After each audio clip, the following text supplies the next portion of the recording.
Muito bom dia, meus queridos irmãos. Eu espero que todos vocês, nesta manhã, possam estar bem. É uma alegria novamente poder falar com vocês, mesmo que seja através da internet, através das mídias sociais, que nos permitem que nós possamos estar ministrando, falando, conversando a respeito das coisas de Deus. Muito embora nós estamos nos aproximando da oportunidade de nos encontrarmos novamente, ainda que de uma certa forma limitada, em nossa igreja.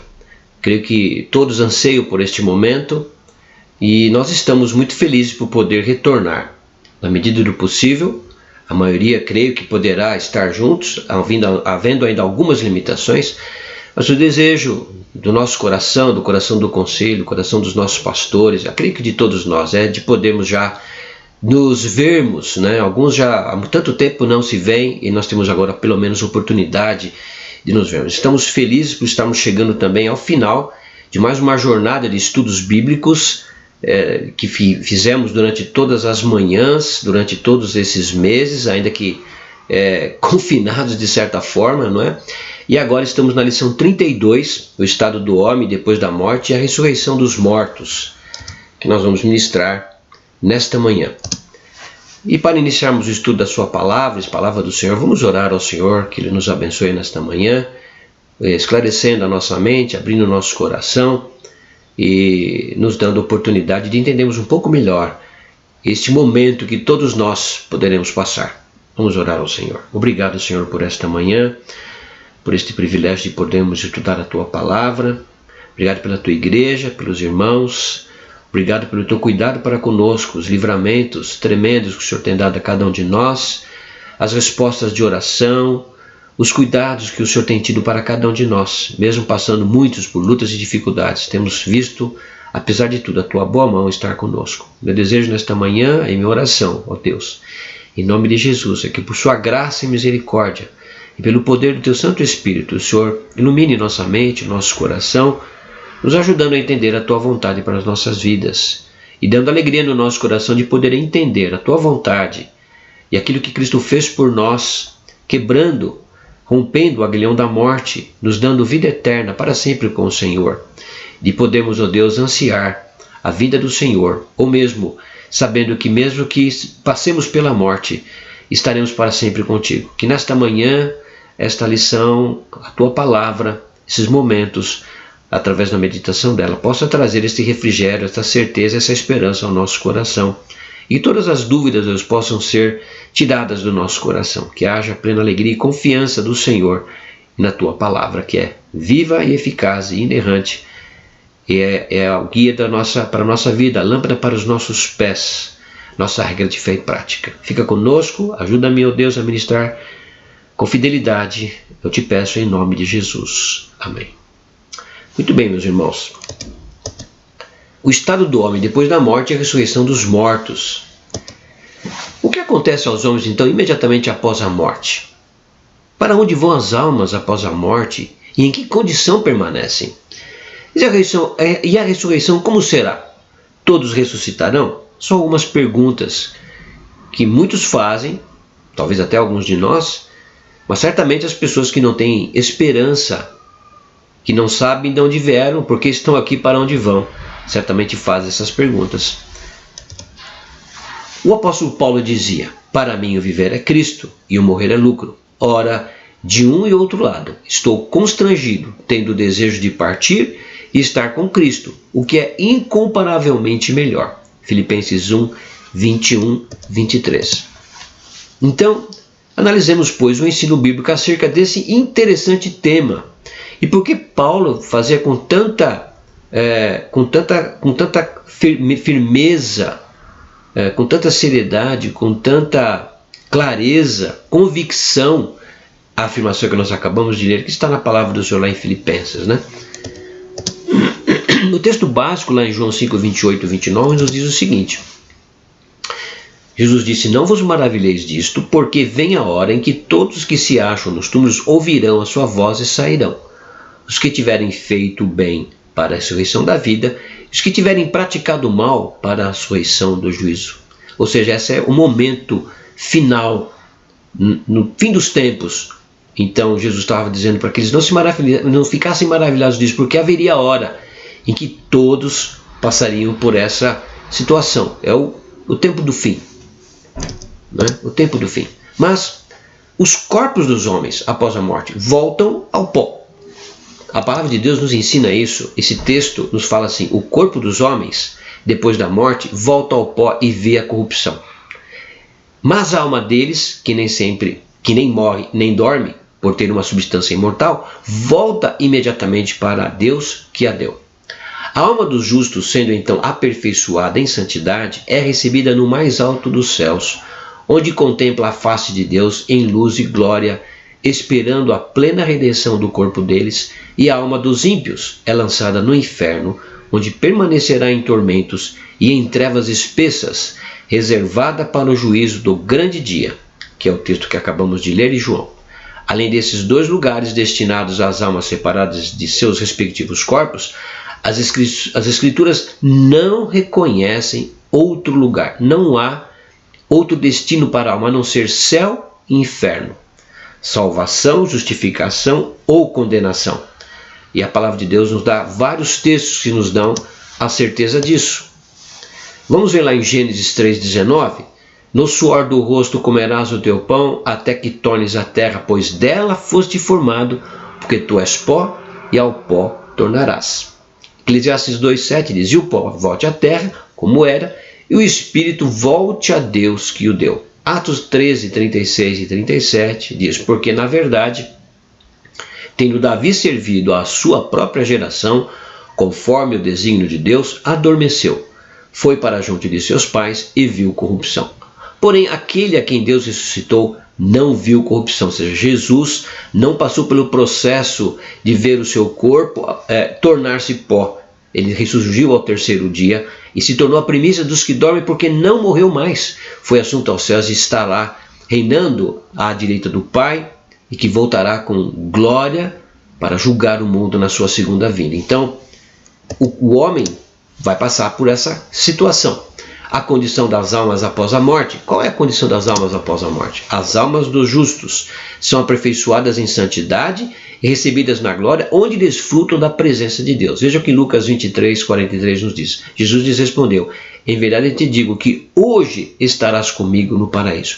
Jesus fez essa afirmação, fez esta promessa ao ladrão da cruz, né, que estava ali e rogou ao Senhor, né, que ele recebesse a sua vida. E Jesus então afirmou: em verdade eu te digo, hoje estarás comigo no paraíso. Então é interessante que as almas já desfrutam da presença de Deus imediatamente após a morte. Aqueles que são salvos em Jesus são aperfeiçoados em santidade e recebidas na glória, e já podem desfrutar da presença de Deus. Esse já é um aspecto pelo qual o apóstolo Paulo, com a sua plena convicção da sua vida com Deus, com a sua vida com Cristo, afirmava aquilo que ele disse lá no comecinho da nossa aula em Filipenses, que para ele o viver é Cristo, o morrer é lucro.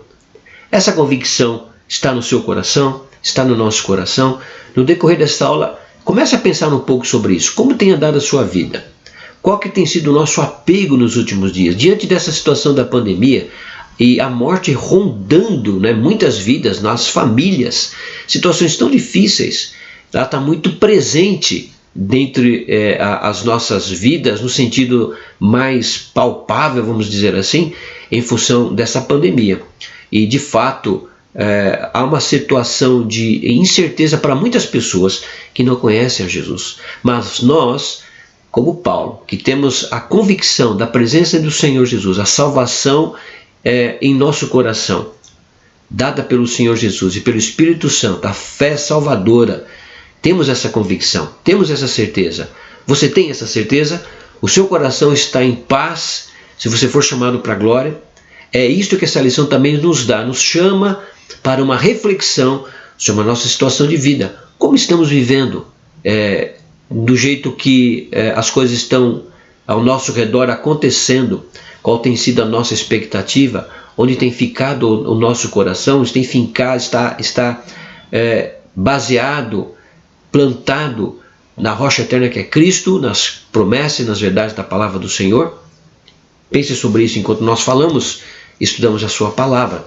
2 Coríntios 5, de 1 a 9, diz assim: sabemos que, se a nossa casa terrestre desse tabernáculo se desfizer, temos da parte de Deus um edifício, casa não feita por mãos, eterna nos céus. E por isso, neste tabernáculo, gememos, nesse corpo, na verdade, esse corpo nós gememos, aspirando por sermos revestidos da nossa habitação celestial, se todavia formos encontrados vestidos e não nus. Ou seja, se tivermos a salvação em Jesus, se tivermos vestidos e cobertos pelo sangue de Cristo, renovados, transformados, nascidos de novo em Jesus. Pois, na verdade, os que estamos neste tabernáculo gememos angustiados, não por querermos ser despidos, mas revestidos, para que o mortal seja absorvido pela vida. Ora, foi o próprio Deus quem nos preparou para isto, outorgando-nos o penhor do Espírito, ou seja, a garantia do Espírito. Porque veja, meus irmãos, é o Espírito que vai fazer com que nós ressurjamos novamente, estejamos ressurretos quando formos assuntos ao céu, se estivermos mortos na vinda de Cristo, ou se formos pegos pela segunda vinda e estivermos vivos, fomos transformados. Quem vai fazer isso é o Espírito do Senhor. Veja a importância da presença do Espírito em nossa vida. Temos, portanto, sempre bom ânimo, sabendo que enquanto no corpo estamos ausentes do Senhor, visto que andamos por fé e não pelo que vemos. Olha a importância de andarmos por fé. Como temos andado? Temos andado preocupados com a nossa vida, com a situação que vivemos, numa situação difícil, e é verdade, em muitos casos, dificuldades relacionadas com enfermidades, com restrições financeiras, com problemas na família, com problemas psicológicos. Tantos têm sido afligidos por questões outras de doenças, enfim. Mas qual é o nosso sentimento em relação a isso? É verdade que o nosso tabernáculo atual é frágil e limitado, e por isso devemos ansiar nesse sentido, para que sejamos revestidos, tenhamos convicção da presença do Senhor, porque, como Paulo, quer vivamos, quer morramos, estamos com o Senhor. Entretanto, estamos em plena confiança, preferindo deixar o corpo e habitar com o Senhor. Paulo tinha essa plena confiança, e ele nos desafia a meditarmos, a refletirmos sobre a nossa confiança em relação a estas verdades que Paulo diz aqui na sua carta aos Coríntios. E por isso que também nos esforçamos, quer presentes, quer ausentes, para lhe sermos agradáveis. Em Filipenses 1:23 diz: ora, de um lado, como ele acabou de dizer lá no começo, estou constrangido, tendo o desejo de partir e estar com Cristo, o que é incomparavelmente melhor. Bom, Paulo já havia experimentado na sua própria conversão o poder transformador de Cristo. Paulo tinha sido levado ao céu, ao terceiro céu, e ele fala de coisas que ele viu que ele não podia revelar. E até por causa disso, ele foi colocado espinho na carne para que ele não se soberbecesse dessa situação, tendo ele pedido para que fosse retirado esse espinho da carne por várias vezes. Deus não retirou. Então Paulo tinha uma convicção tremenda em relação a isso, e uma convicção do seu chamado, tanto para pregar a palavra àqueles que não conheciam, o seu esforço em auxiliar as igrejas, ministrar aos corações, lembrando sempre daquilo que Cristo tinha feito por cada vida e pela sua própria vida, e que ele era devedor, tanto a judeu como a grego, da sua salvação, e pregar a palavra, que ele tinha essa plena convicção.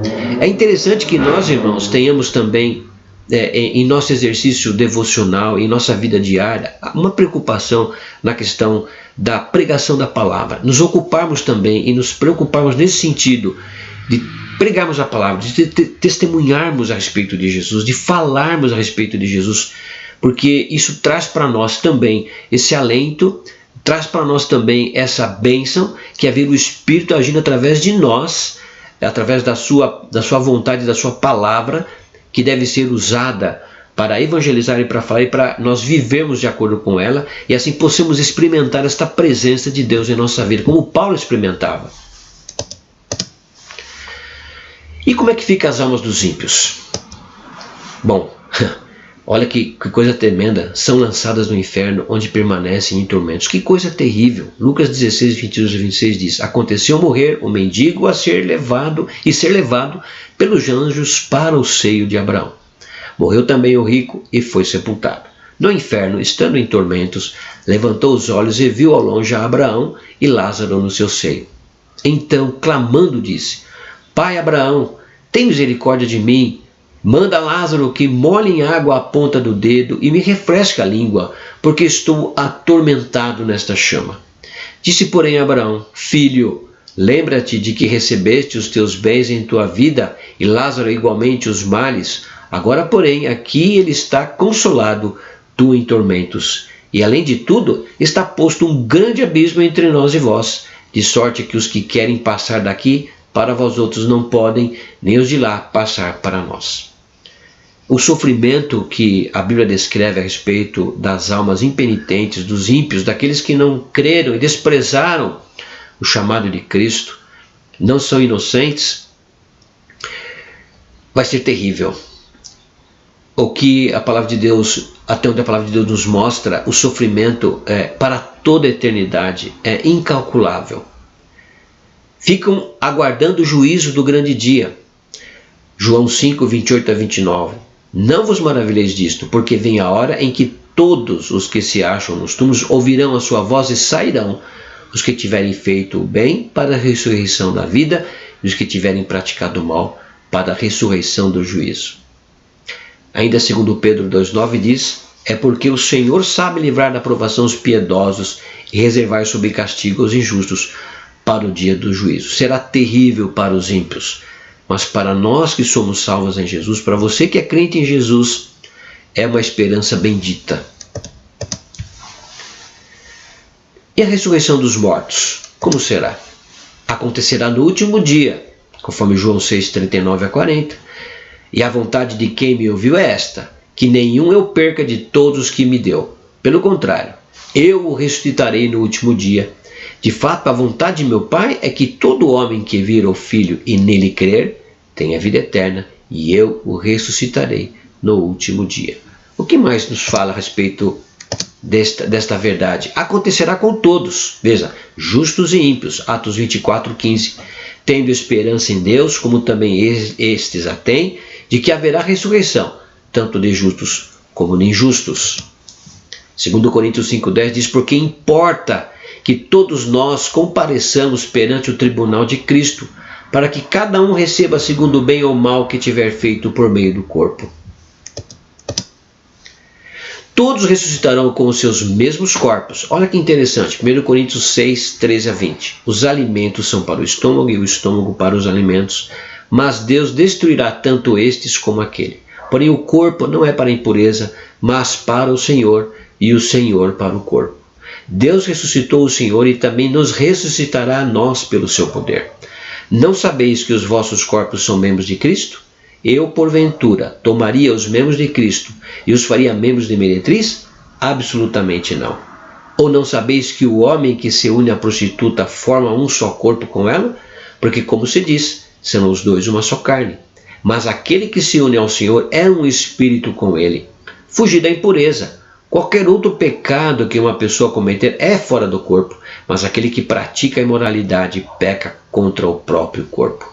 Acaso não sabeis que o vosso corpo é santuário do Espírito Santo, que está em vós, o qual tendes da parte de Deus, e que não sois de vós mesmos? Porque fostes comprados por preço, agora, pois, glorificai a Deus no vosso corpo. Então a importância do corpo, ela se dá por conta da presença do Espírito Santo de Deus. Como eu disse, o próprio Espírito Santo vai nos fazer ressurgir dos mortos. O próprio Espírito Santo é que vai nos transformar, não é? E seremos glorificados e teremos um novo corpo, não é? Ressuscitaremos com os nossos corpos no sentido de glorificados, um novo corpo, mas Deus não desfaz, embora o corpo passe pela corrupção do pó, aqueles que morreram em Cristo serão ressurgidos, terão um novo corpo, um corpo glorificado, não é? Um corpo glorificado, no sentido de que nós nós vamos ter, claro que não teremos lembrança talvez das coisas tristes, etc., mas estaremos revestidos no nosso mesmo corpo, né? Um corpo de carne, mas um corpo glorificado, assim como foi Cristo, as marcas poderiam ser vistas em Cristo. Como será que nós vamos ser em termos daquilo que tínhamos no nosso corpo, os detalhes em relação ao nosso corpo, como será? São coisas ainda difíceis da gente dizer, não dá para imaginar, mas é um corpo glorificado. Veja que o corpo de Cristo, ele tinha qualidades, características especiais. Cristo, por exemplo, podia se alimentar. Cristo, por exemplo, podia ultrapassar as paredes, ele era transcendente. Então, algumas coisas a Bíblia nos dá, em termos de informação, a respeito do corpo. Então, mas todos, ímpios, justos e injustos, todos ressuscitarão com seus mesmos corpos. Agora fique imaginando o corpo daquele que vai ser um corpo corruptível, porque vai sofrer as coisas terríveis do inferno. Veja que no texto que lemos a respeito do rico Lázaro, ele tinha sede, ele tinha um tormento, diferentemente do justo, não é? Que passa por uma outra situação, uma situação de conforto, de gozo, que não dá para imaginar, de tão grande que é. Paulo mesmo diz lá em Coríntios, naquele que o homem não viu, o ouvido não viu, nem jamais penetrou no coração do homem, são as coisas que Deus tem preparado para aqueles que amam. Então, por mais que a Bíblia descreva e por mais que nós procuremos entender e compreender, é algo que está ainda além do nosso conhecimento, mas que será tremendamente maravilhoso. Os corpos serão aperfeiçoados com qualidades diferentes. Então, 1 Coríntios 15, 50 a 55 diz assim: isto afirma, irmãos, que a carne e o sangue não podem herdar o reino de Deus. Então, quando nós lemos atrás que nós teremos nossos próprios corpos, são corpos glorificados, porque a corrupção não vai herdar a corrupção. Então, nem a corrupção herdar a incorrupção.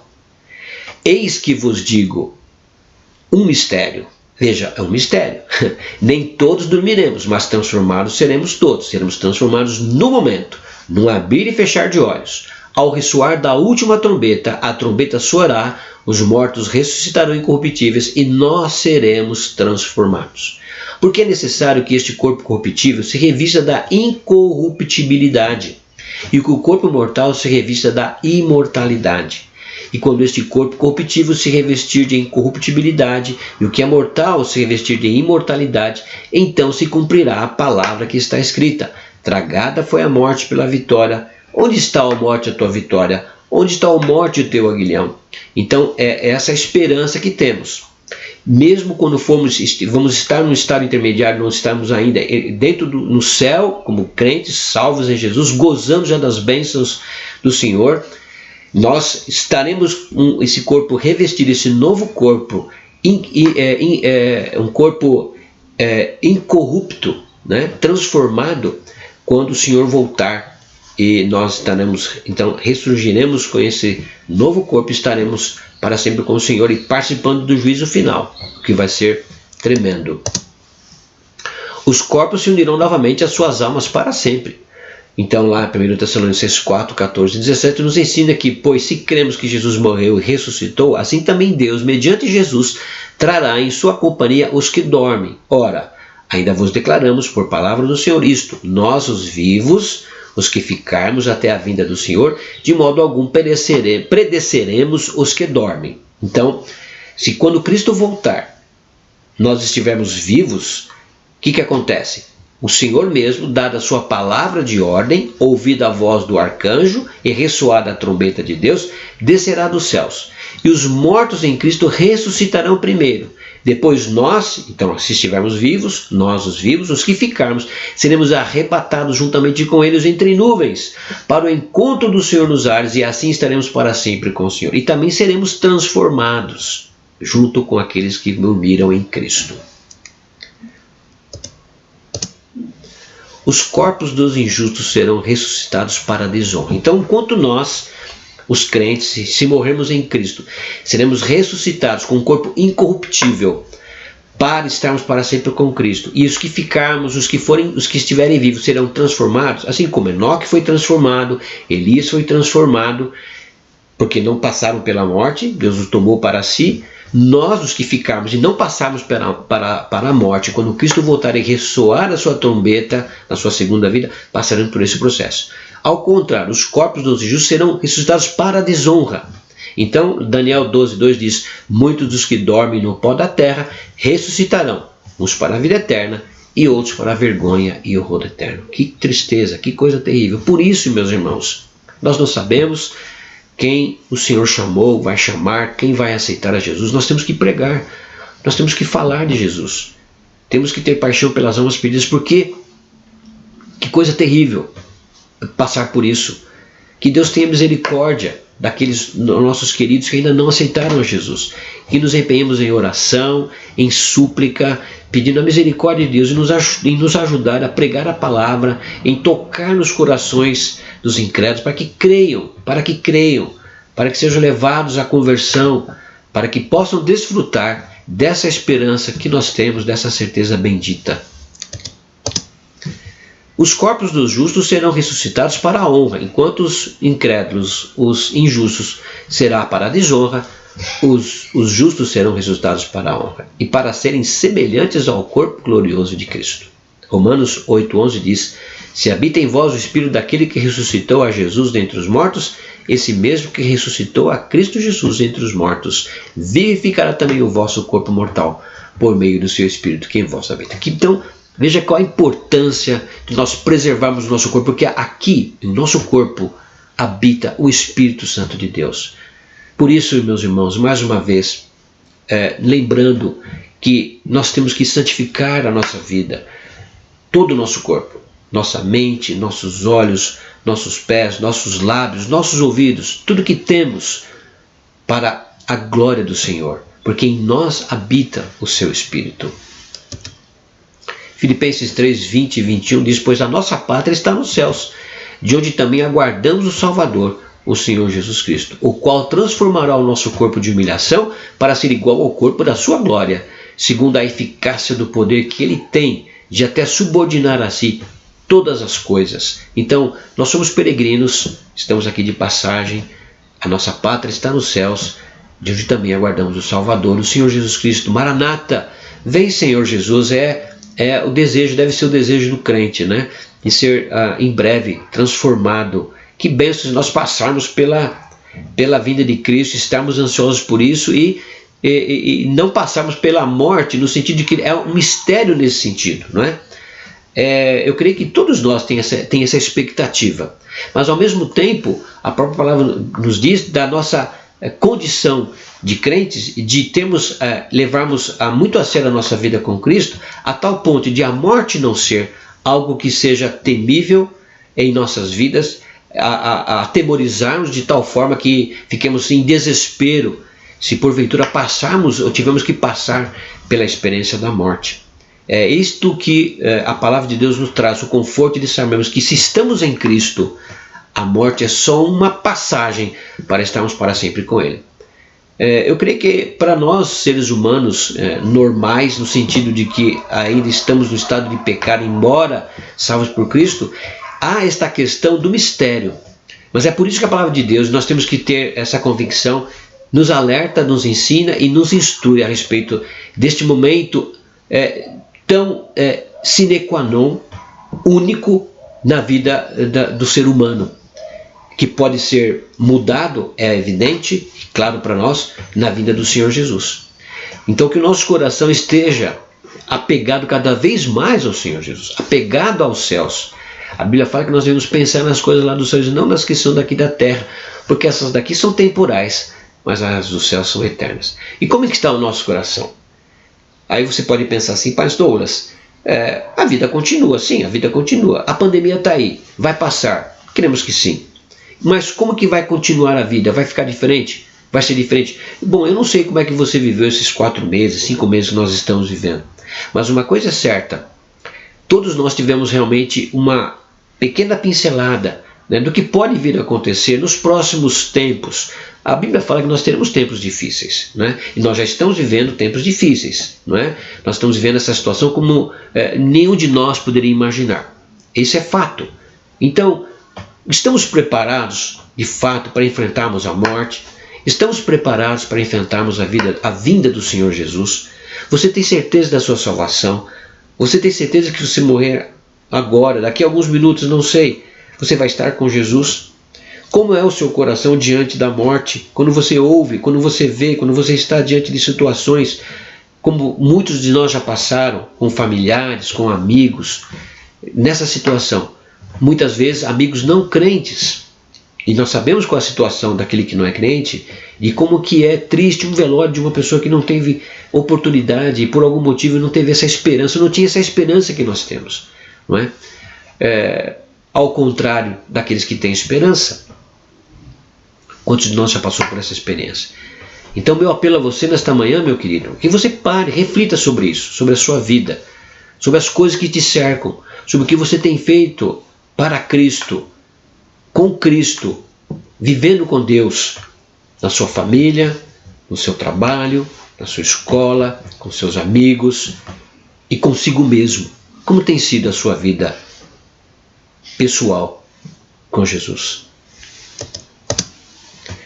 1 Coríntios 15, 32 e 44 diz: se como homem lutei em Éfeso com feras, que me aproveita isso? Se os mortos não ressuscitam, comamos e bebamos, que amanhã morreremos. Não vos enganeis, as más conversações corrompem os bons costumes. Tornai-vos à sobriedade, como é justo, e não pequeis, porque alguns ainda não têm conhecimento de Deus. Isto digo para a vergonha vossa. Mas alguém dirá: como ressuscitam os mortos? E em que corpo vêm? Insensato, o que semeias não nasce, se primeiro não morrer. E quando semeias, não semeias o corpo, que há de ser, mas o simples grão, como de um trigo ou de qualquer outra semente. Mas Deus lhe dá o corpo, como lhe aprouve dar, e a cada uma das sementes o seu corpo apropriado. Nem toda a carne é a mesma, porém uma é a carne dos homens, outra dos animais, outra das aves e outra dos peixes. Também há corpos celestiais e corpos terrestres, e sem dúvida, uma é a glória dos celestiais e a outra dos terrestres. Uma é a glória do sol, outra a glória da lua e outra a das estrelas, porque até entre estrela e estrela há diferenças de esplendor. Pois assim também é a ressurreição dos mortos. Semeia-se o corpo na corrupção, ressuscita na incorrupção. Semeia-se em desonra, ressuscita em glória. Semeia-se em fraqueza, ressuscita em poder. Semeia-se o corpo natural, ressuscita o corpo espiritual. Se há corpo natural, há também corpo espiritual. Essa é a promessa da palavra de Deus para nós, crentes em Jesus. Então, meus irmãos, finalizando a nossa aula desta manhã, como o cristão deve encarar a morte? Essa é a pergunta que fica. Como o cristão deve encarar a morte? Eu estive pensando e não quis dar apenas uma resposta minha, mas eu procurei algumas respostas e eu achei uma resposta de um teólogo chamado John Stott.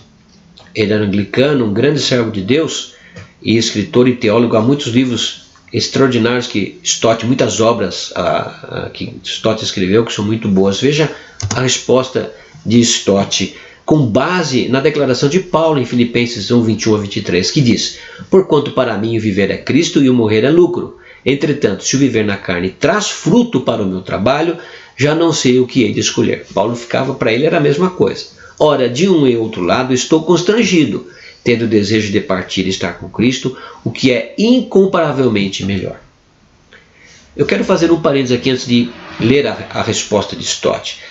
Que Paulo, apesar de tudo, como nós, um ser humano normal, e que sentia e tinha sentimentos, obviamente ele sentia dor, ele sentia tristeza pelo abandono muitas vezes dos seus próprios irmãos e as dificuldades que ele enfrentava como um ser humano normal, mas crente, esperançoso de que ele estaria com Cristo. E ele já tinha experimentado isso, um pouquinho disso, quando eu falei que ele foi assunto ao terceiro céu.